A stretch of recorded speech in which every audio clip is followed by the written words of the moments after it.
చాలా అద్భుతమైన ఓ పర్వతం ఉంది.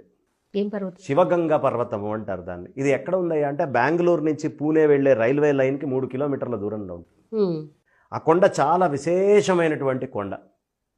ఆ కొండ ఎలా ఉంటుందయ్యా అంటే మీరు తూర్పు నుంచి చూస్తే నందీశ్వరుడు ఉన్నట్టు ఉంటుంది, పశ్చిమం నుంచి చూస్తే వినాయకుడు కూర్చున్నట్టు ఉంటుంది, ఉత్తరం నుంచి చూస్తే నాగపాములాగా ఉంటుంది, దక్షిణం వైపు నుంచి చూస్తే శివలింగంలాగా ఆకారంలో ఉంటుంది. 4 దిక్కులు 4 రకాలుగా కనిపిస్తుంది. ఇప్పటికి మనం వెళ్ళి చూడొచ్చు ఆ కొండ మీద. అంతటి అద్భుతంగా ఉంటుంది. అద్భుతం. ఆ కొండ మీద ఇట్లా మెట్లు ఎక్కుతూ వెళ్తాం. అక్కడ గంగా పార్వతీ సమేత పరమేశ్వరుడు ఉంటాడు. గంగా అనగానే మీకు గంగాధరుడు అనగానే అర్థమైపోతుంది. ఆ కొండకు ఒక ప్రత్యేకత ఉంది. ఆ క్షేత్రానికి దగ్గర ఒక బావి ఉంటుంది.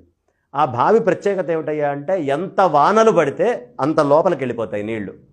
ఎంత ఎండలు ఉండి వాన అనేది లేకపోతే అంత పైకి వచ్చేస్తాయి. ఇట్లా ముంచుకొని